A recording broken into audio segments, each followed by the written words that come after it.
नमस्कार साथियों, मैं महेश बिश्नोई आपका स्वागत करता हूं आपके अपने YouTube चैनल पर।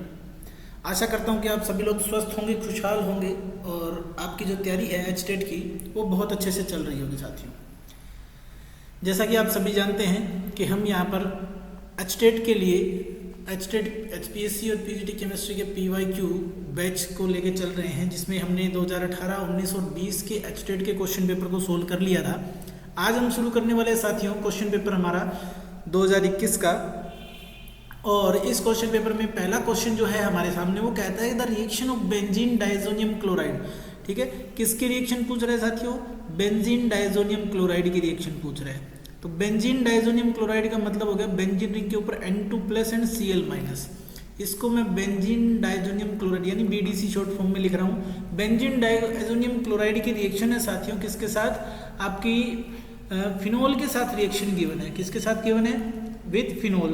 तो आपके पास फिनोल मॉलिक्यूल हो गया। ठीक है, फिनोल के साथ रिएक्शन है, ये है आपके पास फिनोल। और इसकी रिएक्शन से हमें मिल क्या रहा है? ये कह रहा है कि पैरा हाइड्रोक्सी एजोबेंजीन मिल रहा है। अब ये पैरा हाइड्रोक्सी एजोबेंजीन को आप कैसे समझते हो? देखो मैं बताता हूँ आपको कि ये जो बेंजीन डाइजोनियम क्लोराइड होता है, इसका ये जो N2 ग्रुप होता है, N डबल बॉन्ड N की फॉर्म में ये जुड़ जाता है, यानी इसका H जाएगा, इसका Cl जाएगा, HCl बाहर निकल जाता है। इस रिएक्शन में से HCl बाहर निकला और बाकी दोनों रिंग डाइएजो ग्रुप के थ्रू जुड़ जाते हैं। ठीक है, और ये OH एज इट इज पड़ा रहेगा। तो ये जो है आपका यहाँ पर ये जो बॉन्ड है ये एजो ग्रुप कहलाता है। N डबल बॉन्ड N आपका एजो ग्रुप है साथियों।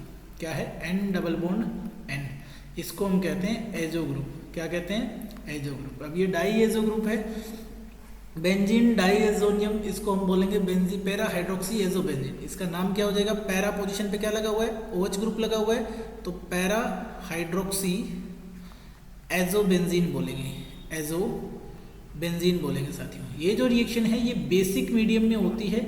बेसिक मीडियम का मतलब क्या है साथियों? कि इसकी जो pH है वो नियर अबाउट 9 to 10 होती है। pH क्या होती है?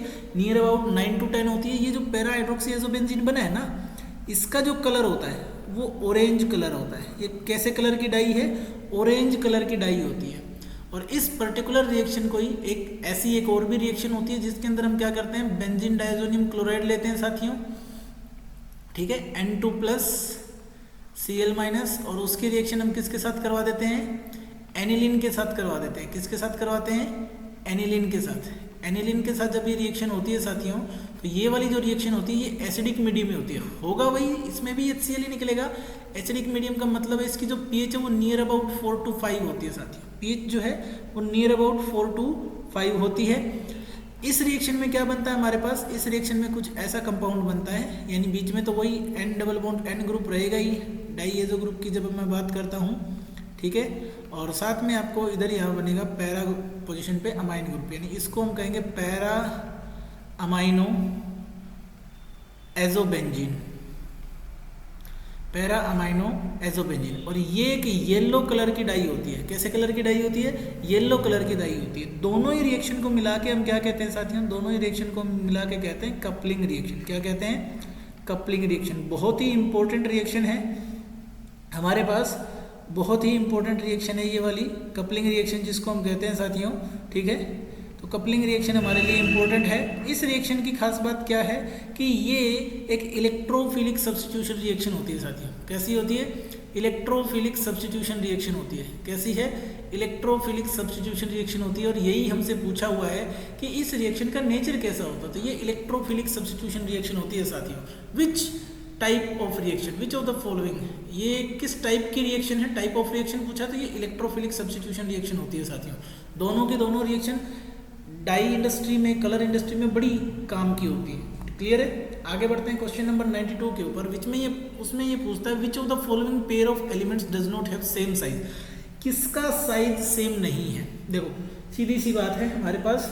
इसका जो आंसर आएगा साथियों, इसका आंसर आएगा first one.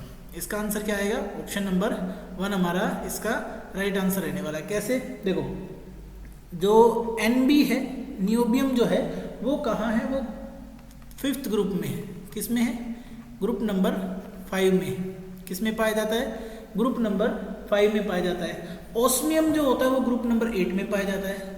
Osmium is in group number 8।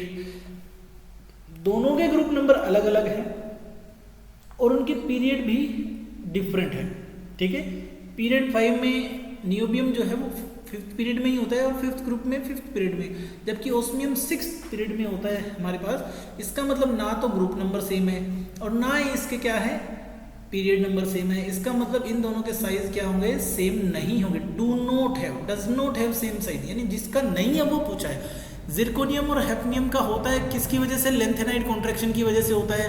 Molybdenum tungsten का भी ऑलमोस्ट सेम साइज होता है, पैलेडियम प्लेटिनम का भी ऑलमोस्ट सेम साइज होता है। इसीलिए ये कहता है किसका सेम साइज नहीं है, तो भाई NbNOS हमारा आंसर हो जाएगा साथियों। क्लियर है, आगे बढ़ेंगे नेक्स्ट क्वेश्चन की तरफ। नेक्स्ट क्वेश्चन हमसे कहता है कि व्हेन 3 नाइट्रोबेंजाल्डिहाइड रिएक्ट्स विद SnCl2, ठीक है, किसकी रिएक्शन करवा रहा है, 3 नाइट्रोबेंजाल्डिहाइड। अब 3 नाइट्रोबेंजाल्डिहाइड का फॉर्मूला कैसे क्रिएट करेंगे, पहले बना लेते हैं बेंजीन रिंग। बेंजीन रिंग बनाया, ठीक है, हमें पता है कि बेंजाल्डिहाइड है हमारा बेस कंपाउंड बेंजाल्डिहाइड। अब तीसरे कार्बन पे क्या है, नाइट्रो ग्रुप लगा हुआ है, तो इसको हम मेटा नाइट्रोबेंजाल्डिहाइड भी कह सकते हैं और 3 नाइट्रोबेंजाल्डिहाइड भी कह सकते हैं। जैसे ही इसकी रिएक्शन किसके साथ करवाते हैं, SnCl2 प्लस में HCl, यानी मैं Sn प्लस HCl अगर मैं यूज कर रहा हूँ, रिड्यूसिंग रिएजेंट होता है, रिड्यूसिंग एक्शन है, तो इसका मतलब ये नाइट्रो ग्रुप किस में कन्वर्ट हो जाएगा, अमाइन ग्रुप में कन्वर्ट हो जाएगा साथियों। नाइट्रो ग्रुप किस में कन्वर्ट हो जाएगा, अमाइन ग्रुप में कन्वर्ट हो जाएगा। NO2 ग्रुप NH2 ग्रुप में कन्वर्ट हो जाएगा। यानी हमारे पास जो आंसर आएगा, हमारे पास सॉरी वेरी सॉरी, तबीयत खराब है थोड़ा, उसकी वजह से चल रहा है ये। तो जो आंसर हमारे पास आएगा साथियों, वो आंसर क्या आएगा, वो आंसर आएगा 3 अमाइनो बेंजाल्डिहाइड।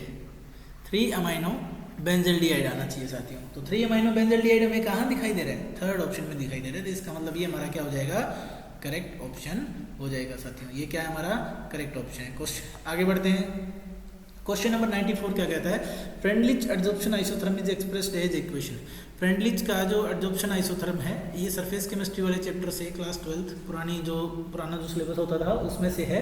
तो फ्रेंडलिच ने एक रिलेशनशिप दिया था किसके साथ, ये जो एक्सटेंट ऑफ एडजॉर्प्शन था to the mass of adsorbent, ठीक है, उसका रिलेशन दिया था किसके साथ, प्रेशर के साथ। ठीक है, तो पर्टिकुलर की बात ये क्या कह रहा था कि अलग अलग अगर टेम्परेचर पे इसको देखा जाए तो वो जैसे जैसे प्रेशर बढ़ रहा था वो सेचुरेशन को जा रहा था। जैसे मान लो ये 195 केल्विन पे अगर इसका ग्राफ आता है और ये मान लो 244 केल्विन पे आता है, ये 273 केल्विन पे आता है, तो टेम्परेचर बढ़ रहा है और प्रेशर बढ़ने के साथ साथ सेचुरेशन आ रहा है, प्रेशर बढ़ने के साथ साथ सेचुरेशन आ रहा है। तो इसका उसने मैथमेटिकल रिलेशन क्या दिया था, x/m इक्वल टू में क्या दिया था, Kp की पावर 1/n। ये उसका क्या था, मैथमेटिकल रिलेशन था, क्योंकि उसने कहा था कि ये डायरेक्टली प्रोपोर्शनल है किसके, ये जो रेशियो है ये डायरेक्टली प्रोपोर्शनल है किसके, p⁻⁴ 1/n के। अगर मैं प्रोपोर्शनलिटी का साइन हटाता हूँ तो x/m इज इक्वल टू में Kp की पावर 1/n आ जाता है साथियों। तो ये जो चीज़ है हमारे पास आई हुई, ठीक है, यही इसने पूछी हुई कि इनमें से कौन सा रिलेशन है, तो रिलेशन तो यही है। आंसर हमारे पास क्या आ जाएगा, x/m is equal to Kp की पावर 1/n। तो फोर्थ जो ऑप्शन है हमारे पास साथियों वो बिल्कुल करेक्ट आंसर हो जाएगा। इसके अंदर फोर्थ ऑप्शन जो है बिल्कुल करेक्ट आंसर हो जाएगा। अब इस जो फ्रेंडली एडजॉर्प्शन आइसोथर्म जो होता है उसमें हम क्या करते हैं कि अगर मैं इसके साथ log ले लूँ, दोनों साइड अगर इस इक्वेशन में log ले लूँ तो log x/m is equal to में क्या हो जाएगा, log k प्लस में 1/n log p हो जाएगा साथियों। अगर मैं इसको y is equal to mx plus c के अकॉर्डिंग पुट कर दूँ तो मेरे पास एक स्ट्रेट लाइन ग्राफ आता है, ठीक है, मेरे पास क्या आता है, एक स्ट्रेट लाइन ग्राफ आएगा ऐसा कुछ, जिसका स्लोप कुछ ऐसा बनेगा। यहाँ मेरा log x/m रहेगा साथियों और यहाँ मेरा log p होगा, यहाँ क्या होगा, log p होगा। इसका जो स्लोप आएगा वो 1/n के इक्वल आएगा। वो किसके इक्वल आएगा, 1/n, यानी n जो होगा उसकी रेंज जो बताई है इसमें, n की जो रेंज होती है वो 0.1 to 0.5 के बीच में इसकी प्रोबेबल रेंज होती है। इसको हम कहते हैं प्रोबेबल रेंज। क्या कहते हैं, प्रोबेबल रेंज भी कहते हैं साथियों। अगर मैं ये कह दूं कि 1/n की वैल्यू अगर 0 है तो 1/n की वैल्यू 0 होने का मतलब p की पावर 0, p की पावर 0 का मतलब p की जिसकी भी पावर 0 होती है उसकी वैल्यू 1 होती है, यानी x/m किसके इक्वल आ जाएगा, k के इक्वल आ जाएगा, यानी इंडिपेंडेंट ऑफ प्रेशर आ जाएगा, इंडिपेंडेंट ऑफ प्रेशर आ जाएगा, यानी प्रेशर से इंडिपेंडेंट हो जाएगा जब 1/n की वैल्यू क्या होगी, 0 होगी। वहीं अगर साथियों ये जो 1/n है इसकी वैल्यू जो है अगर मैं ये कहूँ कि 1/n की वैल्यू 1 आ जाए तो क्या हो जाएगा, तो x/m डायरेक्टली प्रोपोर्शनल, ये किसके इक्वल आ जाएगा, इज इक्वल टू में kp के इक्वल आ जाएगा, इज इक्वल टू में किसके इक्वल आ जाएगा, kp के इक्वल आ जाएगा, यानी डायरेक्टली प्रोपोर्शनल किसके हो जाएगा, डायरेक्टली प्रोपोर्शनल टू प्रेशर हो जाएगा। यही बात ये कहता है। अब ये जो फ्रेंडली एडजॉर्प्शन आइसोथर्म है ये फेल कहाँ होता है, एट हाई प्रेशर। कहाँ पर फेल होता है, एट हाई प्रेशर पर। हाई प्रेशर पर सेचुरेशन को देखो, प्रेशर जैसे जैसे बढ़ रहा है हर टेम्परेचर पे क्या आ रहा है, सेचुरेशन आ रहा है, इसका मतलब क्या है, हाई प्रेशर पे ये फेल हो जाता है। क्लियर, आगे बढ़ते हैं। क्वेश्चन नंबर 95 में हमसे क्या पूछा साथियों, क्वेश्चन नंबर 95 में हमसे पूछा हुआ है कि when cyclohexane reacts with bromine, cyclohexene है, सॉरी साइक्लोहेक्सीन है साथियों। तो साइक्लोहेक्सीन का फॉर्मूला क्या होता है भाई, साइक्लोहेक्सीन को हम कुछ ऐसे ड्रॉ कर सकते हैं साथियों। तो साइक्लोहेक्सीन की रिएक्शन है ब्रोमीन के साथ यूवी लाइट की प्रेजेंस में, अल्ट्रावायलेट लाइट की प्रेजेंस में है। तो इससे हमें प्रोडक्ट क्या मिलेगा, एनसीईआरटी का सोल्ड एग्जांपल है भाई, पहले बता रहा हूँ, और ये वाला प्रोडक्ट हमारे पास एज एन आंसर आएगा। ठीक है, ये हमारे पास एज ए सोल्ड आंसर आएगा। अलाइलिक बेंजीन आपके पास मिल जाएगा। ठीक है, ब्रोमो बेंजीन। तो ऑप्शन नंबर क्या है आपके पास, ब्रोमो, ऑप्शन नंबर आ जाएगा 1, 3 ब्रोमो साइक्लोहेक्सीन आप इसको कह सकते हो साथियों, 3 ब्रोमो साइक्लोहेक्सीन आप क्या कह सकते हो इसको। क्लियर, तो ऑप्शन नंबर 1 आपका क्या है, राइट आंसर रहेगा। क्लियर, आगे बढ़ते हैं नेक्स्ट क्वेश्चन की तरफ। क्वेश्चन नंबर 96 हमसे क्या कहता है साथियों, क्वेश्चन नंबर 96 में हमसे पूछा हुआ है कि the monomer of natural rubber, natural rubber का मोनोमर क्या है साथियों, नेचुरल रबर का मोनोमर क्या होता है। देखो नेचुरल रबर जो होता है ना उसका मोनोमर होता है हमारे पास 2-मिथाइल-1,3-ब्यूटाडाइईन। क्या होता है साथियों, इसका आंसर आएगा क्या, 2-मिथाइल-1,3-ब्यूटाडाइईन होगा। ठीक है, 2-मिथाइल-ब्यूटा-1,3-डाइईन। ये कैसे होता भी, ऐसे होता कुछ, इधर CH3 लग जाएगा, डबल बॉन्ड CH, और फिर आपके पास आ जाएगा 2-मिथाइल और 2 पे है और ब्यूटाडाइईन हो जाएगा, 1 2 3 और 4। ठीक है, CH3 ये जो है आपके पास, ये इसका क्या हो जाएगा, 1,3-ब्यूटाडाइईन, 1 और 3 पे, एक मिनट सॉरी ये गड़बड़ कर दिया मैंने, एक मिनट रुक जाइए, अभी इसको सही करते हैं। 2-मिथाइल-ब्यूटा-1,3-डाइईन, मतलब मेरे पास 4 कार्बन की चेन है। ठीक है, 1 और 3 दोनों पे डाइईन है, यहाँ पर CH3 ग्रुप लगाओ, बस अब हमें इसको पूरा कर देना है, वैलेंसी को पूरा कर देना, 3 और 1 4। ठीक है, तो ये है आपका 2-मिथाइल-ब्यूटा-1,2-डाइईन। ये जब भी आपके पास नेचुरल रबर में कन्वर्ट होता है तो इसके जो डबल बॉन्ड है वो सिंगल में कन्वर्ट हो जाते हैं, सिंगल बॉन्ड है वो डबल में कन्वर्ट हो जाता है। कहने का मतलब हमें कुछ ऐसा कंपाउंड मिलता है, CH2 CH3 double bond CH CH2, इसकी N यूनिट जब जुड़ जाती हैं और वो भी सिस कॉन्फॉर्मेशन में, इसको हम कहते हैं आइसोप्रीन, इसको हम क्या कहते हैं, पॉली आइसोप्रीन बोलते हैं, सिस आइसोप्रीन, सिस आइसोप्रीन। ठीक है, ये क्या है हमारे लिए, सिस आइसोप्रीन है, सिस आइसोप्रीन है। इसी से पॉली आइसोप्रीन बनता है जो कि नेचुरल रबर होता है। अगर यही सेम फॉर्मूला ट्रांस में आ जाए हमारे पास, ट्रांस आइसोप्रीन अगर हो तो वो किसका मोनोमर होता है, उससे बनता है साथियों गुट्टा पर्चा। क्या बनता है, गुट्टा पर्चा बनता है, ये अनदर पॉलीमर होता है। सिंथेटिक जो पॉलीमर होता है, सिंथेटिक रबर जो होता है, सिंथेटिक रबर जो होता है साथियों, उसका पॉलीमर क्या होता है, उसका मोनोमर क्या होता है, सिंथेटिक रबर जो होता है ना उसका मोनोमर होता है क्लोरोप्रीन। क्या होता है, क्लोरोप्रीन। यहाँ जो CH3 ग्रुप है उसको अगर आप रिप्लेस कर दो कि किसके साथ, Cl के साथ, तो वो क्या बन जाएगा, क्लोरोप्रीन बन जाएगा। वो क्या बन जाएगा साथियों, क्लोरोप्रीन बन जाएगा। ठीक है, वो किसका मोनोमर होता है, सिंथेटिक रबर का होता है। क्लियर, आगे बढ़ते हैं नेक्स्ट क्वेश्चन की तरफ। Outer electronic configuration of europium is, देखो यूरोपियम की आउटर इलेक्ट्रॉनिक कॉन्फ़िगरेशन हमसे पूछ रहा है, तो उसका आंसर हमारे पास क्या रहने वाला साथियों, आंसर है बिल्कुल फर्स्ट वन ऑप्शन है, इसका आंसर रहेगा। कैसे, देखो यूरोपियम जो है वो 63 आपके पास इसका एटॉमिक नंबर होता है। ठीक है, और जिनोन इससे पहले नोबल गैस आएगी तो उसकी इलेक्ट्रॉनिक कॉन्फ़िगरेशन होती है 4f7 6s2, और इसके जस्ट बाद में गैडोलिनियम आ जाता है। गैडोलिनियम जो होता है उसकी इलेक्ट्रॉनिक कॉन्फ़िगरेशन आपको बिल्कुल अच्छे से याद रखनी है, 5d1 6s2, 4f7 5d1 6s2। ये एक एक्सेप्शनल इलेक्ट्रॉनिक कॉन्फ़िगरेशन है मोर स्टेबिलिटी की वजह से। तो ऑप्शन नंबर 1 हमारा क्या रहेगा, राइट आंसर रहेगा। नेक्स्ट क्वेश्चन जो है साथियों आपके पास वो है the coefficient of I- MnO4- and H2 in redox reaction. देखो इस रिडॉक्स रिएक्शन को बैलेंस करना, सीधी सी बात है। ये हमसे क्या करवाना चाह रहा है, ये बैलेंस करवाना चाह रहा है। बैलेंस कैसे करेंगे भाई, इस रिएक्शन को ध्यान से देखते हैं। देखो इस रिएक्शन को बैलेंस करने के लिए आपके पास 2 मेथड होते हैं, ऑक्सीडेशन ऑफ रिएक्शन और आपका रिडक्शन हाफ रिएक्शन है। ठीक है, हम इसको ऑक्सीडेशन हाफ मेथड से बैलेंस करने की आयन इलेक्ट्रॉन मेथड जो होता है ना, half reaction method ion electron method है, हम उससे इसको बैलेंस करने की कोशिश करते हैं साथियों। हालांकि डायरेक्ट आंसर भी मैं लिख सकता हूँ, पर कोई बात नहीं, हम इसको मेथड से ही सोल्व करके देखते हैं। तो मैं इसमें से ऑक्सीडेशन हाफ और रिडक्शन हाफ को अलग कर लेता हूँ। ऑक्सीडेशन हाफ मेरा क्या है, इसके अंदर किसका ऑक्सीडेशन हो रहा है, तो ऑक्सीडेशन हाफ में मेरे पास क्या आएगा, आयोडाइड आयन -1 से किस में जा रहा है, आयोडीन मॉलिक्यूल में कन्वर्ट हो रहा है, यानी 0। ये -1 है, इसके ऊपर ऑक्सीडेशन स्टेट कितना है, 0, क्योंकि ये अपनी एलिमेंटल स्टेट में है भाई। ठीक है, फिर मेरे पास आता है साथियों रिडक्शन हाफ। रिडक्शन हाफ में मेरे पास क्या आएगा, यहाँ पर मैंगनीज की ऑक्सीडेशन स्टेट कितनी, 4 2 8, 8 - 1 यानी प्लस का 7 है यहाँ पर, और यहाँ पर मैंगनीज की ऑक्सीडेशन स्टेट कितनी है, प्लस की 4 है। तो यानी MnO4- जो है वो किस में कन्वर्ट हो रहा है, वो कन्वर्ट हो रहा है हमारे पास MnO2 के अंदर। किस में कन्वर्ट हो रहा है, MnO2 के अंदर। क्लियर है, ये पहला स्टेप होता है जहाँ आपको ये दोनों को अलग अलग लिखना है। अगला जो स्टेप होता है साथियों, उसके अंदर हमें क्या करना है कि हमें ऑक्सीजन और हाइड्रोजन को छोड़ के बाकी सारे एलिमेंट को बराबर करना होता है। तो मुझे पता है ऑक्सीडेशन हाफ जो मेरा रिएक्शन है, ऑक्सीडेशन हाफ वाली जो है उसमें इस साइड एक ही आयोडीन है और उस साइड 2 आयोडीन है, तो मैं इसको 2 से मल्टीप्लाई कर दूंगा, ये मेरा बैलेंस हो जाएगा। फिर नेक्स्ट स्टेप में क्या करना होता है, हमें ऑक्सीजन को बैलेंस करने के लिए, टू बैलेंस ऑक्सीजन हम क्या करते हैं, टू बैलेंस ऑक्सीजन एटम हम करते हैं वाटर मॉलिक्यूल का ऐड H2O। ठीक है, जिस साइड भी कम है उसी साइड H2O ऐड कर देते हैं। And to balance hydrogen atom, hydrogen atom को बैलेंस करने के लिए हम क्या करेंगे, H+ आयन ऐड कर देंगे, H+ आयन एडिशन होगा।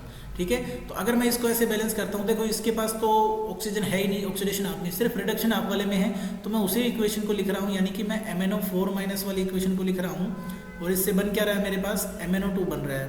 ठीक है, MnO2, यहाँ 4 ऑक्सीजन है, इधर 2 ही ऑक्सीजन है, तो कितने ऑक्सीजन ऐड करूँ कि इधर भी 4 हो जाए, जिस साइड कम है उस साइड ऐड होंगे, तो मैं 2H2O ऐड कर देता हूँ, 2 वाटर मॉलिक्यूल में क्या कर देता हूँ साथियों, ऐड कर देता हूँ। जैसे ही मैंने 2 वाटर मॉलिक्यूल ऐड किए, अब इस साइड 4 हाइड्रोजन हो गए, लेकिन इस साइड एक भी नहीं है, तो हाइड्रोजन को ऐड करने के लिए मैं क्या करना पड़ता है, बैलेंस करने के लिए H+ आयन ऐड करने पड़ेंगे, कितने, 4H+ आयन में ऐड कर देता हूँ।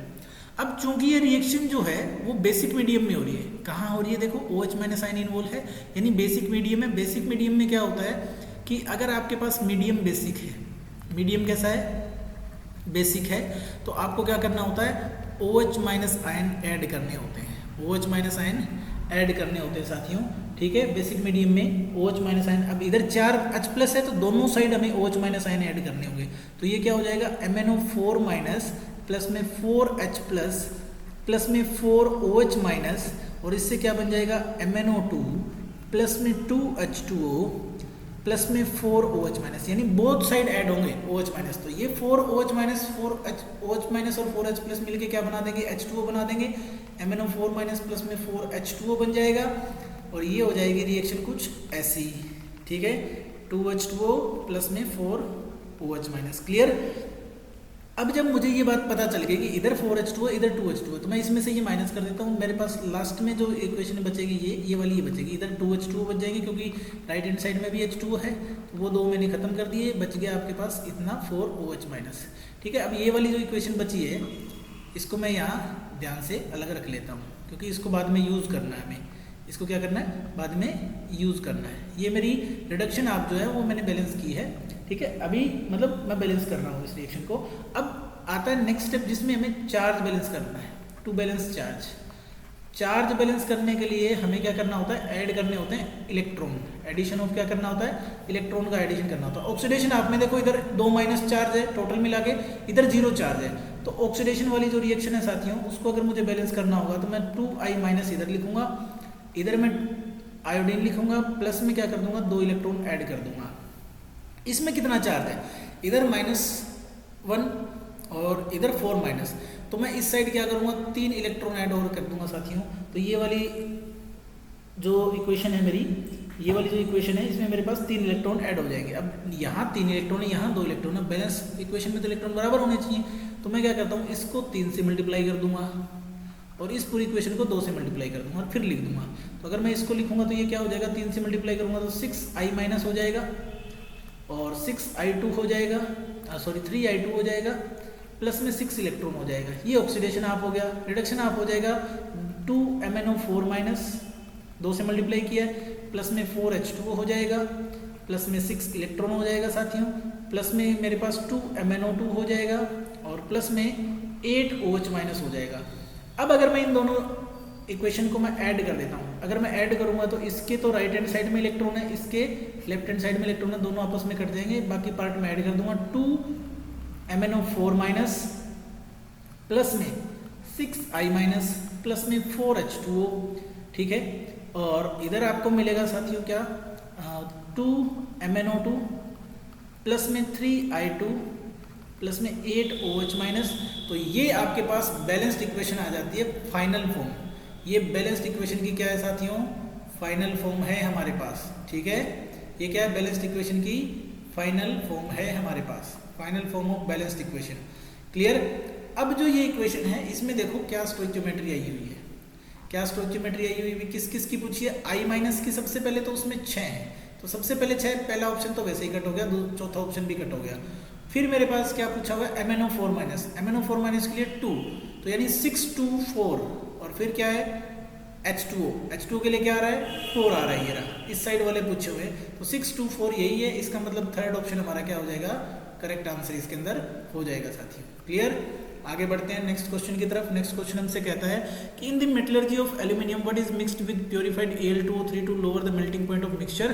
तो उसके लिए हम क्या मिक्स करते हैं साथियों, उसके लिए हम ये काओलिनाइट मिक्स करते हैं। इसको क्या बोलते हैं, काओलिनाइट भी कहते हैं, इसको क्या कहते हैं, काओलिनाइट भी कहते हैं। इसको मिक्स किया जाता है, ठीक है। ये उसकी कंडक्टिविटी को भी इंक्रीज कर देता है और मेल्टिंग पॉइंट को भी लोअर कर देता है, क्लियर। आगे बढ़ते हैं। The self condensation of aromatic aldehydes with no alpha hydrogen. देखो इसमें कोई भी अल्फा हाइड्रोजन नहीं होना चाहिए, no alpha hydrogen in the presence of cyanide ion as a catalyst to form alpha hydroxy ketone. तो ऐसी रिएक्शन को हम क्या कहते हैं साथियों, ऐसी रिएक्शन को हम क्या कहते हैं, हमारे पास 4 ऑप्शन है। कैनिजेरो रिएक्शन, ठीक है। अब जैसे ही आप ये देखते हो कि अल्फा हाइड्रोजन नहीं है तो आपका ध्यान जाता है कैनिजेरो रिएक्शन, लेकिन एक बात आपने ये ध्यान नहीं रखी कि इसमें किसका यूज किया, स्पेसिफिकली साइनाइड आयन का यूज किया होता है। कैनिजेरो रिएक्शन में आपके पास कंसंट्रेटेड बेस यूज होता है और ये एक डिसप्रपोर्शनेशन रिएक्शन होती है, डिसप्रपोर्शनेशन रिएक्शन, डिसप्रपोर्शनेशन रिएक्शन होती है। और इसके साथ इस रिएक्शन के जो प्रोडक्ट होते हैं उसमें एक अल्कोहल बनता है और दूसरा आपका कार्बोक्सिलिक एसिड या उसका सोल्ट बनता है, कार्बोक्सिलिक एसिड सोल्ट बनता है। तो इसका मतलब ये तो प्रोडक्ट हो ही नहीं रहा, इसका मतलब ये वाली रिएक्शन हो नहीं सकती। अब इनमें से और कौन कौन सी हो सकती है भाई, तो इस रिएक्शन को पहचानने का सबसे बढ़िया तरीका यही है। एक्चुअल में इसका आंसर है बेंजोइन कंडेंसेशन। एक्चुअल में इसका आंसर क्या है साथियों, बेंजोइन कंडेंसेशन है, यही इसका करेक्ट आंसर है। बेंजोइन कंडेंसेशन को पहचानने का तरीका क्या होता है वो मैं आपको बता देता हूँ।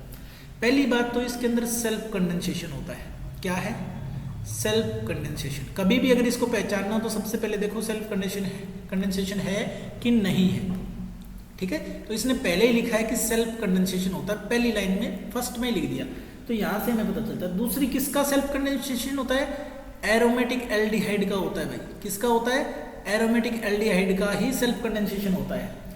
कपलिंग रिएक्शन है, अब ये कैसी रिएक्शन है, इसको हम कपलिंग रिएक्शन भी कहते हैं। कैसी रिएक्शन है, कपलिंग रिएक्शन है। क्या यूज होता है, सोलवेंट के रूप में क्या यूज होता है, इसके अंदर जो सोलवेंट यूज होते हैं साथियों, सोलवेंट आप HCN यूज कर सकते हो, KCN यूज कर सकते हो, या फिर थायामाइन भी इसमें यूज होता है, या फिर थायामाइन भी इसके अंदर यूज होता है। तो मतलब ये पर्टिकुलर सोलवेंट इस रिएक्शन के अंदर यूज होते हैं, मतलब ये यूज होते हैं। सोलवेंट अल्कोहल होता है, सोलवेंट क्या होता है हमारे पास, अल्कोहल होता है। ये तो आपके पास न्यूक्लियोफाइल हो गए, ये क्या है, ये न्यूक्लियोफाइल है, और ये आपके पास क्या हो गया, अल्कोहल होता है सोलवेंट। और प्रोडक्ट्स क्या होता है इसका, प्रोडक्ट इस रिएक्शन का पर्टिकुलरली इसका प्रोडक्ट जो होता है वो होता है alpha hydroxy ketone, alpha hydroxy ketone. मतलब सब कुछ यही इशारा कर रहा है कि ये बेंजोइन कंडेंसेशन है। तो कुछ बोलते हैं कि जी स्टोबे क्यों नहीं है, तो देखो स्टोबे में कंडेंसेशन होता है ना वो किसके बीच में होता है, एल्डिहाइड एंड कीटोन्स, एल्डिहाइड या फिर कीटोन और एस्टर ऑफ सक्सेनिक एसिड के बीच में होता है। यानी स्टोबे के अंदर क्या होता है, जो कंडेंसेशन होगा साथियों, जो कंडेंसेशन होगा वो किसके बीच में होगा, या तो कोई हमारा एल्डिहाइड या कीटोन है उसका, प्लस में सक्सेनिक एसिड का एस्टर होगा, एस्टर ऑफ क्या होगा, कंफर्म सक्सिनिक एसिड का ही एस्टर आपके पास होगा, ठीक है। इनके बीच में कंडेंसेशन होता है। दूसरी बात, इसके अंदर प्रोडक्ट क्या बनते, इसके मैकेनिज्म में क्या बनते हैं, लेक्टोन बनते हैं, लेक्टोन्स बनते हैं भाई स्टोबे के अंदर, मैकेनिज्म के अंदर लेक्टोन्स बनते हैं, क्लियर है। और alpha beta unsaturated half ester इसके प्रोडक्ट होते हैं। इसके प्रोडक्ट क्या होते हैं, स्टोबे के प्रोडक्ट क्या होते हैं, alpha beta unsaturated half ester, unsaturated half ester होते हैं इसके प्रोडक्ट, हाफ एस्टर, क्लियर है। अब देखो इसके बाद पर्किन, पर्किन के बारे में अगर हम बात करें तो पर्किन में एरोमेटिक एल्डिहाइड प्लस में कोई भी एनहाइड्रस मान लो एलिफेटिक एसिड होगा जिसमें 2 अल्फा हाइड्रोजन होंगे।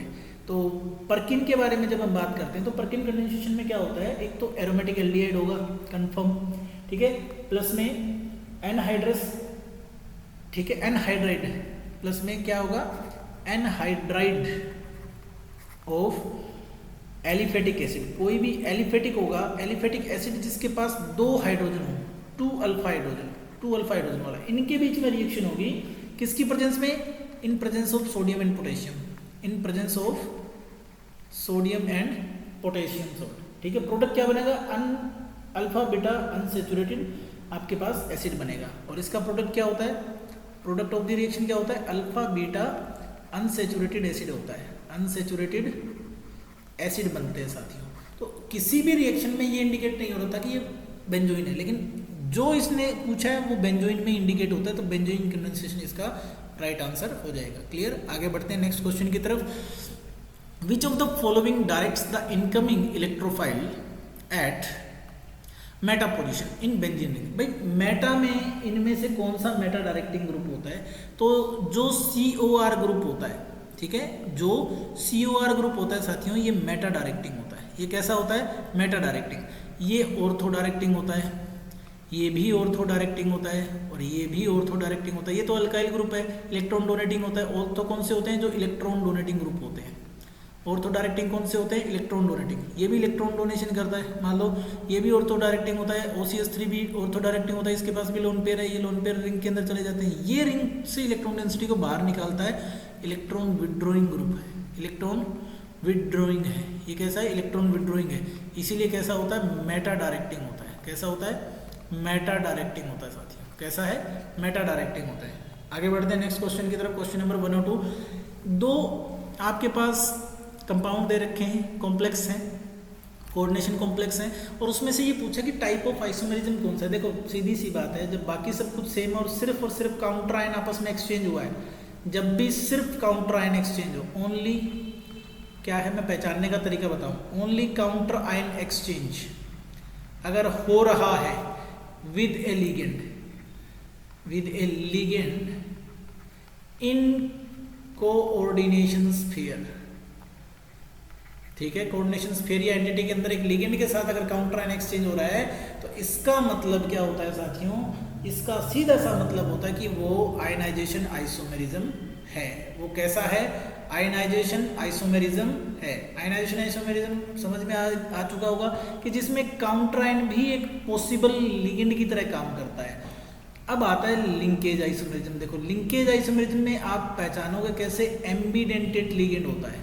क्या होता है, एम्बीडेंटेड लिगेंड, यानी कि आपको सिर्फ ये लिगेंड ढूंढने हैं, साइनाइड, नाइट्राइट या फिर थायोसाइनाइड, ठीक है। ये 3 लिगेंड अगर उसके अंदर प्रेजेंट है, मतलब जिनके पास 2 डोनर एटम हो, 2 डिफरेंट डोनर एटम हो, तो वो हमेशा लिंकेज आइसोमेरिज्म शो करेंगे।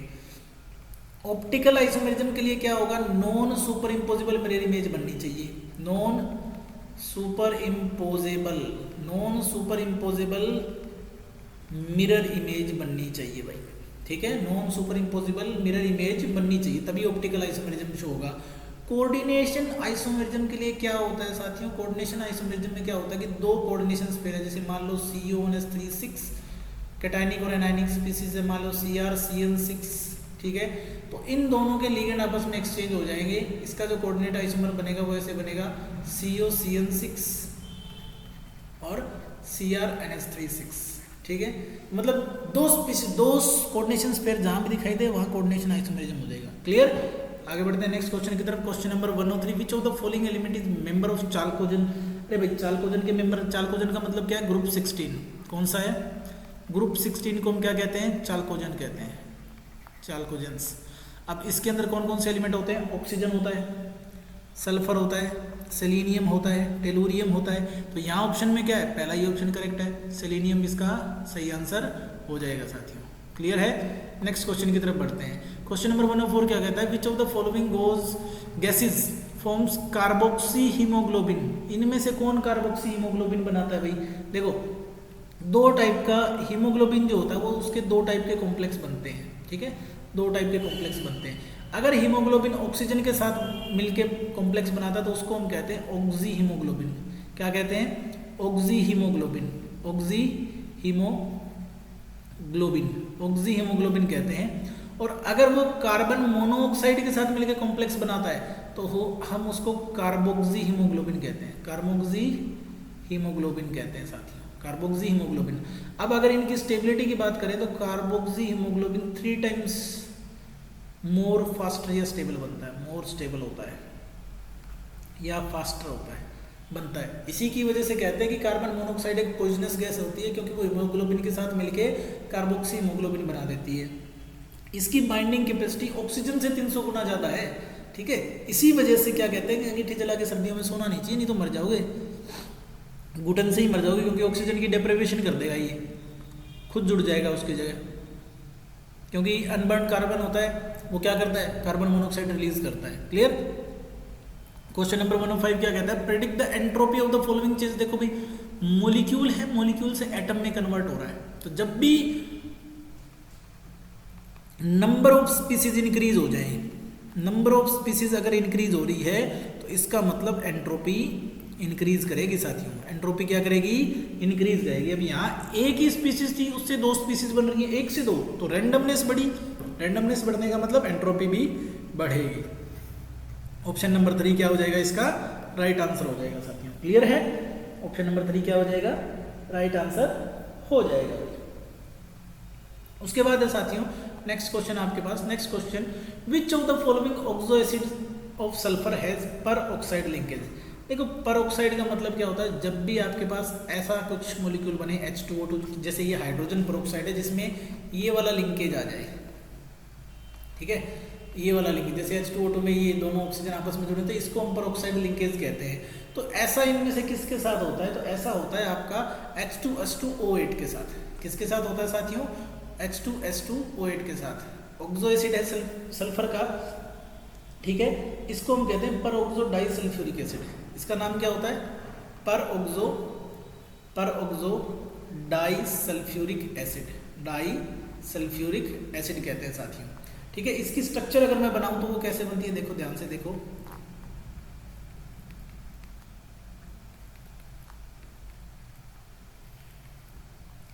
इसकी स्ट्रक्चर कुछ ऐसे बनेगी, परऑक्सो डाइसल्फ्यूरिक एसिड, ठीक है। अब इसमें ये परऑक्साइड लिंकेज दिखाई दे रहा है, इसका मतलब यही हमारा क्या होगा? करेक्ट आंसर हो जाएगा। क्लियर? आगे बढ़ते हैं। बैक्टीरियोसाइडल एंटीबायोटिक कौन कौन से होते हैं? ये मैं कई बार करवा चुका हूँ आपको कि बैक्टीरियोस्टेटिक कौन से हैं और साइडल कौन से हैं। क्लियर?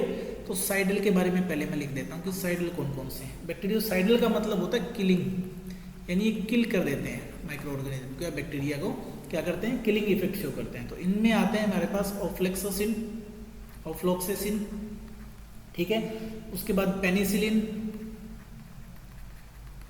है, और फिर अमाइनोग्लाइकोसाइड्स होते हैं, अमाइनोग्लाइकोसाइड्स, ये किलिंग इफेक्ट शो करते हैं।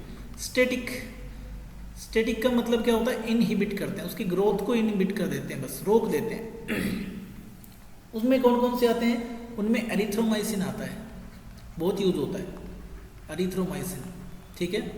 उसके बाद उसमें टेट्रासाइक्लिन भी आता है, टेट्रासाइक्लिन। उसके बाद उसमें क्लोरेम्फेनिकोल भी आता है, क्लोरएम्फेनिकोल,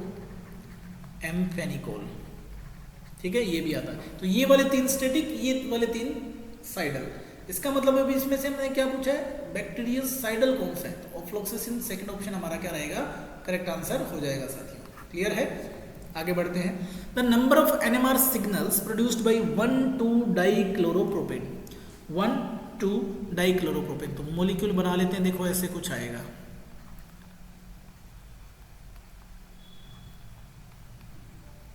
ठीक है। अब देखो कितने प्रोटॉन सिग्नल इसमें आएंगे। एनएमआर का मतलब न्यूक्लियर मैग्नेटिक रेजोनेंस स्पेक्ट्रोस्कोपी है, ठीक है। यहाँ पर जितने डिफरेंट टाइप के प्रोटॉन होंगे उतने टाइप के यहाँ पर सिग्नल मिलने वाले हैं मेरे साथियों, ठीक है। डिफरेंट टाइप के प्रोटॉन से हमें क्या मिलेगा, डिफरेंट टाइप के सिग्नल मिल जाएंगे। अब एक बात ध्यान से देखो कि सपोज करो ये वाले जो 3 कार्बन के साथ जो 3 हाइड्रोजन है, इन सब का केमिकल एनवायरनमेंट सेम है, तो इसका एक सिग्नल तो इसका आएगा, ठीक है। फिर अपने पास क्या है, दूसरे टाइप का हाइड्रोजन आ गया ये जो प्रोटॉन है इसका केमिकल सिग्नल अलग होता है क्योंकि केमिकल एनवायरनमेंट अलग है। इसके एक साइड CH3 ग्रुप है, एक साइड Cl है, दूसरी साइड एक बड़ा ग्रुप जिसको हम कह सकते हैं, तो एक सिग्नल इसकी वजह से आएगा, ठीक है। फिर हमारे पास क्या है साथियों, उसके बाद हमारे पास है ये वाला हाइड्रोजन। अब इस हाइड्रोजन का एक सिग्नल अलग आएगा क्योंकि इसके पड़ोस में इधर तो ये हाइड्रोजन है, दूसरी साइड क्या है क्लोरीन, और इस साइड हाइड्रोजन है, दूसरी साइड एक बड़ा ग्रुप है, तो इसका अलग सिग्नल आएगा। और इस चौथे हाइड्रोजन का एक और अलग सिग्नल आ जाएगा साथियों, इस हाइड्रोजन का बिल्कुल अलग सिग्नल। तो टोटल मिला के 4 सिग्नल आएंगे हमारे इसके। तो ऑप्शन नंबर 3 हमारा क्या हो जाएगा, करेक्ट आंसर हो जाएगा। ऑप्शन नंबर 3 क्या रहेगा साथियों, करेक्ट आंसर हो जाएगा। क्वेश्चन नंबर 109 हमसे पूछता है विच of the following compound is square pyramidal. तो सीधी सी बात है भाई, हाइब्रिडाइजेशन निकाल लेते हैं। इसकी अगर हाइब्रिडाइजेशन निकालेंगे तो उसका फॉर्मूला 1/2 इंटू में इसके वैलेंस इलेक्ट्रॉन कितने हैं 8, कोई भी साइड एटम नहीं, यानी 8/2, इसका मतलब आया 4, इसका मतलब हाइब्रिडेशन हो गई इसकी sp3। sp3 इसका मतलब क्या होगा, टेट्राहेड्रल, या फिर इसकी ज्योमेट्री हो सकती है पिरामिडल। क्या हो सकती है, टेट्राहेड्रल या फिर पिरामिडल, क्योंकि अगर एक लोन पेयर है तो ये पिरामिडल हो जाएगा, ठीक है। सेम इसके अंदर अगर मैं हाइब्रिडाइजेशन निकालना चाहूँ तो H = 1/2 इंटू में 8 प्लस में 4, 4 साइड एटम है जो मोनोवेलेंट है, 4 फ्लोरीन, तो 12/2 यानी कि 6 का मतलब हो गया sp3d2। sp3d2 का मतलब ये ऑक्टाहेड्रल होना चाहिए। ये कैसा होना चाहिए, ऑक्टाहेड्रल इसकी ज्योमेट्री होनी चाहिए, या तो ऑक्टाहेड्रल होनी चाहिए या फिर ये होता है स्क्वायर पिरामिडल। ऐसा मैं कैसे कह रहा हूँ, क्योंकि VSEPR थ्योरी बताती है। कैसे, देखो इसकी स्ट्रक्चर अगर मैं बनाना चाहूँ तो वो कुछ ऐसे बनेगी कि 4 तो कॉर्नर जो होते हैं स्क्वायर के वो तो 4 फ्लोरीन से आ जाते हैं, ठीक है। एक जो ऑक्सीजन है वो डबल बॉन्ड के साथ ऐसे जुड़ा होता है, एक लोन पेयर यहाँ पर पड़ा होता है। तो एक्चुअल में ये क्या बना लेता है, अगर मैं इसकी बात करूँ स्ट्रक्चर की, स्क्वायर पिरामिडल क्यों कह रहा हूँ, तो देखो ये एक पिरामिड की तरह बन रहा है, ये स्क्वायर है, ये एक पिरामिड है। अदरवाइज ऑक्टाहेड्रल होता, क्योंकि लोन पेयर को हम इसमें काउंट नहीं कर रहे हैं, तो सीधी सी बात है ये स्क्वायर पिरामिडल है। यही हमारा क्या है, करेक्ट आंसर हो जाएगा साथियों, यही हमारा क्या हो जाएगा, करेक्ट आंसर हो जाएगा। बाकियों को भी निकाल सकते हो, वैसे ही हाइब्रिडाइजेशन सबका निकाल सकते हो। हाइब्रिडाइजेशन इसको 1/2 इंटू में 8 प्लस में 4, वही आ जाएगा 12/2, इसका मतलब आ जाएगा 6, इसका मतलब sp3d2, ठीक है। ऑक्टाहेड्रल होगा, ऑक्टाहेड्रल के साथ अब ये जो है ऑक्टाहेड्रल स्पीसीज है HCF4, तो ऑक्टाहेड्रल के साथ कैसा हो सकता है, स्क्वायर प्लेनर हो सकता है। कैसा हो सकता है, स्क्वायर प्लेनर, क्योंकि इसके 4 ही बॉन्ड बन रहे हैं। सेम ऐसे ही HCF2 इसका हाइब्रिडाइजेशन निकाल सकते हैं 1/2 इंटू में 8 प्लस में 2, इसका मतलब आ गया 10/2, इसका मतलब आया 5 का मतलब होता है sp3d हाइब्रिडेशन। sp3 का मतलब होता है या तो TBP होगा, या फिर T शेप होगा, या फिर क्या आएगा इसमें T शेप हो सकता है, क्योंकि इसके 2 बॉन्ड बनते हैं, या फिर ये लीनियर भी हो सकता है, या क्या हो सकता है, लीनियर भी हो सकता है, ठीक है। चलिए बात करते हैं नेक्स्ट क्वेश्चन की। क्वेश्चन नंबर 110, यानी आज का लास्ट क्वेश्चन है साथियों। क्वेश्चन में क्या पूछा है, presence of sulphide ion gives violet colour with which of the following. देखो सीधी सी बात है, सल्फाइड आयन का टेस्ट है, इसको हम कहते हैं सोडियम नाइट्रोप्रोसाइड टेस्ट। क्या कहते हैं, सोडियम नाइट्रोप्रोसाइड टेस्ट कहते हैं साथियों। क्या करते हैं हम, देखो अगर किसी कंपाउंड में सल्फाइड प्रेजेंट, तो प्रिलिमिनरी हम क्या करते हैं कि सल्फाइड वाले कंपाउंड की रिएक्शन हम किसके साथ करवा देते हैं, लेड एसीटेट के साथ करवा देते हैं। किसके साथ करवा देते हैं, लेड एसीटेट के साथ करवा देते हैं साथियों। जैसे ही लेड एसीटेट के साथ रिएक्शन करवाते हैं तो लेड सल्फाइड का ब्लैक कलर का पीपीटी आता है, ब्लैक पीपीटी। अब ये ब्लैक पीपीटी हमें पहले शो करता है, इंडिकेट करता है कि यहाँ सल्फाइड प्रेजेंस है, तो हम उसको कन्फर्मेशन के लिए हम क्या करते हैं, यहाँ से हमें कन्फर्म हो जाता है कि अगर हम सोडियम नाइट्रोप्रोसाइड टेस्ट कर लेते हैं तो कंफर्म हो जाएगा कि वो सल्फाइड ही है। सोडियम नाइट्रोप्रोसाइड टेस्ट में क्या होता है कि जो सल्फाइड आयन होता है साथियों, वो किसके साथ रिएक्शन करता है मैं बता देता हूँ आपको। वो FeCN5NO के साथ रिएक्ट करता है, FeCN5NO, ठीक है, इसके साथ रिएक्ट करता है और क्या बनाता है, FeCN5NOS बना लेता है, ये जो कंपाउंड होता है ये वोलेट कलर का होता है 4-। इसका कलर कैसा होता है? वोलेट कलर का होता है। तो इसको हम कहते हैं सोडियम नाइट्रोप्रोसाइड टेस्ट। क्या कहते हैं? सोडियम नाइट्रोप्रोसाइड टेस्ट कहते हैं साथियों। क्लियर है? ये किसके डिटेक्शन के लिए काम आता है? सल्फाइड आयन के लिए काम आता है। तो हमारे पास आंसर क्या रहना चाहिए बेटा? हमारे पास आंसर क्या रहना चाहिए? ये वाला कंपाउंड हमारा आंसर हो जाएगा, क्योंकि हमने Na2FeCN5NO के साथ रिएक्शन करवाई है। ये 2- का मतलब हमने इसमें से 2 Na+ निकाल दिए, उनकी रिएक्शन इसके साथ करवाई है। तो ये वाला प्रोडक्ट हमें मिल जाता है जो वोलेट कलर शो करता है। इसको सोडियम नाइट्रोप्रोसाइड टेस्ट भी कहते हैं साथियों। क्लियर? इसी के साथ साथियों आज की क्लास यहीं ख़त्म होती है। आशा करता हूँ कि आपको लेक्चर पसंद आया होगा। सॉल्यूशन जो है हम डे बाय डे करते चलेंगे। अब बिल्कुल कंटिन्यूटी के साथ आने वाले सभी पेपर्स, मतलब 21 के बाद 2021 का पेपर कंप्लीट करेंगे, फिर 2022 का और फिर 2023 का। ठीक है? तो अगर आपको वीडियो पसंद आई हो तो शेयर कर दीजिएगा, लाइक कर दीजिएगा और चैनल को सब्सक्राइब कर दीजिएगा। Thank you.